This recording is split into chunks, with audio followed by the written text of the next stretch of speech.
Assalamualaikum warahmatullahi wabarakatuh. Saya di sini akan menjelaskan mengenai observasi perusahaan jasa pada PT Kereta Api Indonesia Persero untuk memenuhi tugas ujian akhir semester ganjil mata kuliah Manajemen Retail dan Jasa.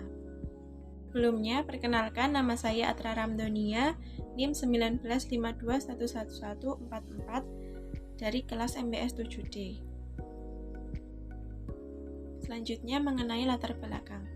PT Kereta Api Persero merupakan salah satu badan penyediaan jasa transportasi darat yang memegang peran vital dalam pelayanan transportasi massal. Perusahaan ini sudah berdiri sejak tanggal 17 Juni 1864 hingga sekarang. PT Kereta Api Indonesia Persero menjadi salah satu transportasi yang masih tetap digunakan oleh masyarakat Indonesia.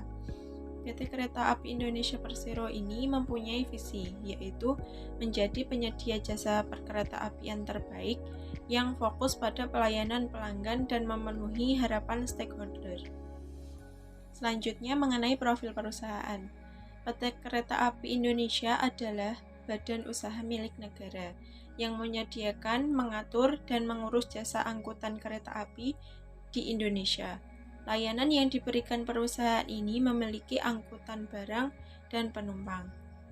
Hampir semua jalur yang beroperasi memiliki layanan angkutan kereta api penumpang yang dijalankan secara teratur. Selain kereta penumpang, PT Kereta Api Indonesia ini juga melayani kelas Argo, kelas Satwa, kelas Publik, yaitu campuran eksekutif bisnis, eksekutif ekonomi, eksekutif bisnis ekonomi. Lalu ada kelas ekonomi, kelas bisnis, komputer, kereta wisata, dan kereta barang. Mengenai jasa layanan, PT Kereta Api Indonesia ini memberikan layanan kereta api penumpang dan barang. Hampir semua jalur yang beroperasi memiliki layanan angkutan kereta api penumpang yang dijalankan secara teratur. Nah, kereta penumpang kapasitas angkut penumpang yang disediakan PT Kereta Api Indonesia ini, khususnya yang ada di Jawa dan Sumatera, adalah sebanyak kurang lebih 106,638 tempat duduk per hari dengan rasio kelas eksekutif 30%, bisnis 22%, dan ekonomi 59%. Bila tempat duduk dikaitkan dengan jarak tempuh, maka total kapasitas melambung menjadi sebanyak 41,528,450 tempat duduk per kilometer per hari dengan rasio kelas eksekutif 39%, kelas bisnis 25%, dan kelas ekonomi 58%. Kemudian mengenai jasa layanan kereta barang. Khusus di Pulau Jawa, pemasaran angkutan barang semula kurang diminati pasar karena dalam perjalanan kalah prioritas dengan kereta penumpang. Akan tetapi, sejalan dengan perkembangan terakhir yang sudah melalui tahapan modernisasi sarana angkutan barang, telah dimungkinkan hadirnya tahapan bahwa kereta barang dengan kecepatan yang tidak jauh berbeda dengan kereta penumpang sehingga perjalanan jauh pun lebih lancar. Lalu, layanan kereta barang yang dilayani saat ini sudah ada beberapa macam, seperti kereta pengangkut peti kemas, kereta pengangkut batu bara, kereta pengangkut semen, dan sebagainya. Untuk mengoptimalkan layanan kereta berbasis barang pada saat ini, PT Kereta Api Indonesia membuat anak perusahaan yang bernama PT Kereta Api Logistik atau KALOG, yang fungsi utamanya adalah untuk melayani dan mengoperasionalkan layanan barang berbasis kereta api. Nah, selanjutnya mengenai analisis lingkungan pemasaran. PT Kereta Api Indonesia Persero menerapkan bauran pemasaran jasa pada unit angkutan barang yang mencakup 7P, yaitu ada produk, price, harga, page, tempat distribusi, promotion, people, perang, proses, physical evidence atau sarana fisik, yang menunjang kegiatan pemasaran PT Kereta Api Indonesia Persero untuk menyusun penerapan bauran pemasaran jasa pada unit angkutan barang. Adapun program pemasaran jasa dan relationship marketing. Kegiatan konsumen yang beragam mewajibkan perusahaan untuk dapat memenuhi semua kebutuhan guna menarik konsumen yang lebih banyak. Nah, perilaku konsumen muncul sebagai gambaran perusahaan untuk meningkatkan usaha jual dan minat beli konsumen di pasaran. Perusahaan berupaya memahami konsumen mulai dari apa yang dipikirkan dan yang dibutuhkan sehingga yang dilakukan kemudian dikembangkan melalui sebuah strategi pemasaran.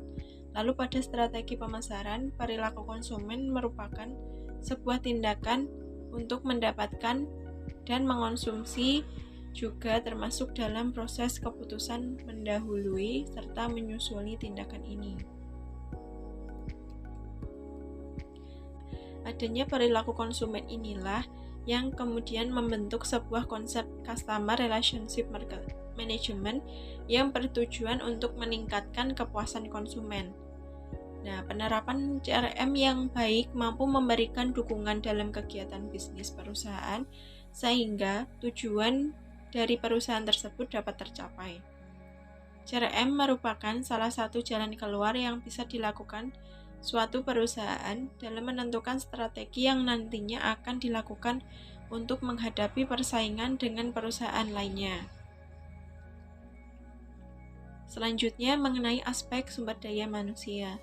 PT Kereta Api Indonesia Persero terus mendorong pengembangan sumber daya manusianya melalui kerjasama dengan berbagai pihak agar dapat semakin memajukan perkeretaapian di Indonesia.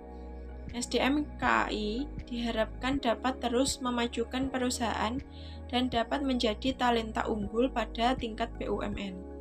Nah, KAI mendukung salah satu prioritas pemerintahan BUMN di bawah kepemimpinan Menteri Erick Thohir, yakni pengembangan talenta. Kata VP Public Relation KAI Joni Martinus.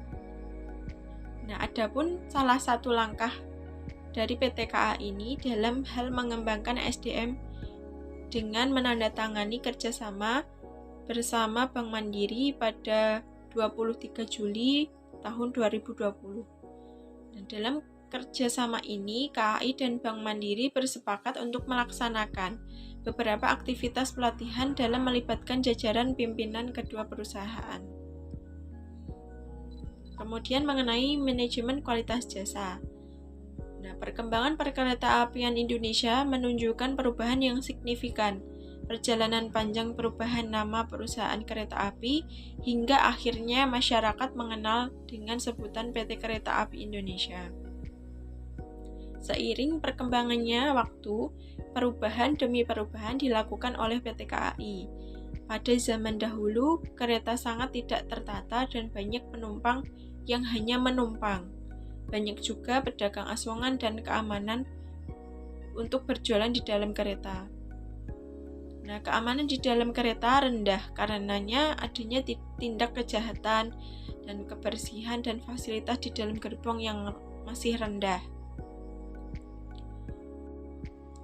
Namun, seiring berjalannya waktu dan perkembangan teknologi yang menuntut perubahan yang cepat pada PT Kereta Api Indonesia melakukan perombakan untuk lebih meningkatkan pelayanan kepada konsumen.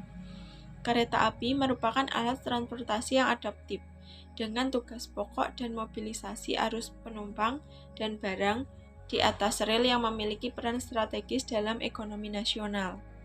Oleh karena itu, PT Kereta Api Indonesia merupakan pelayanan publik yang harus selalu meningkatkan kualitas karena perusahaan ini merupakan perusahaan yang dimiliki negara atau BUMN. Mengenai analisis pasar konsumen dan perilaku konsumen. Di tengah iklim persaingan bisnis transportasi akhir-akhir ini telah membuat minat sebagian masyarakat terhadap jasa kereta api menjadi turun. Hal ini diperkirakan oleh adanya angkutan udara yang menyediakan harga tiket yang relatif terjangkau. Dalam pemikiran masyarakat umum, angkutan udara termasuk hal yang dapat dikategorikan menjadi transportasi mewah. Tidak semua dapat menggunakan jasa transportasi ini. Dilihat lebih jauh lagi, ketika harga tiket kereta api eksekutif tidak sebanding begitu banyak, maka lebih ada pilihan untuk menggunakan jasa sarana transportasi. Namun demikian, hal ini bukan berarti jasa kereta api sebagai sarana transportasi sama sekali tidak lagi diminati. Nah, pada kenyataannya, tidak sedikit masyarakat yang bersikap untuk menggunakan jasa kereta api dengan berbagai alasan yang setiap individu mempunyai alasan yang berbeda. Berdasarkan konsep pemasaran, perusahaan harus dapat memahami perilaku konsumen dalam pembelian dari pasar sasaran yang dalam hal ini tugasnya dilakukan oleh manajemen pemasaran. Pemasaran di bidang transportasi adalah menciptakan image yang baik di dalam benak konsumen, sehingga mempengaruhi sikap konsumen agar cenderung menggunakan penyediaan jasa itu. Selanjutnya mengenai analisis evaluasi kinerja jasa. Nah, prestasi yang telah diraih oleh PT KAI Persero tentu saja tidak diraih dengan instan, tetapi melalui sebuah proses panjang. Tingkat keamanan dan kenyamanan penumpang yang diberikan masih jauh dari standar, terutama untuk kelas bisnis dan ekonomi. Jumlah tiket yang dijual melebihi kapasitas tempat duduk yang tersedia, sehingga membuat suasana di dalam kereta penuh sesak dan tidak nyaman. Namun, sekarang ini semuanya telah berubah. PT KAI Persero mampu mengubah stigma negatif tersebut di mata masyarakat dan bahkan berhasil tumbuh menjadi perusahaan yang sehat dan memiliki kinerja yang bagus. PT Kereta Api Persero berhasil menjadi perusahaan yang mampu meningkatkan laba dengan cukup konsisten atau profitable. Adapun tasinomi konsumen pada perusahaan jasa. Nah, menurut Harwianto, seorang WNI yang telah lama tinggal di Belanda, menyatakan bahwa saya kagum dengan transportasi KAI, terlebih dari kemajuan dan kebaikan seluruh sistem manajemennya. Ini sangat berdampak pada ketepatan waktu kereta berangkat dengan yang tiba, baik kereta lokal maupun jarak jauh, ucapnya. Adapun menurut Moni Lestari, yaitu salah satu pengguna setia jasa kereta api, ia mengatakan pernah berkesempatan mengunjungi kantor pusat PT KAI Persero yang ada di Bandung. Lalu ia mengatakan, kemewahan yang selama ini kami nikmati dari layanan kereta api ternyata bersumber dari sebuah kantor dengan bangunan tua dan sederhana, dan dari sana bersumber ide serta gagasan hebat dan inovatif. Selanjutnya kesimpulan, agar dapat merebut kembali kejayaan yang dulu pernah dinikmati, sebagai alat transportasi yang didambakan masyarakat, maka PT KAI perlu berbenah baik secara internal maupun eksternal.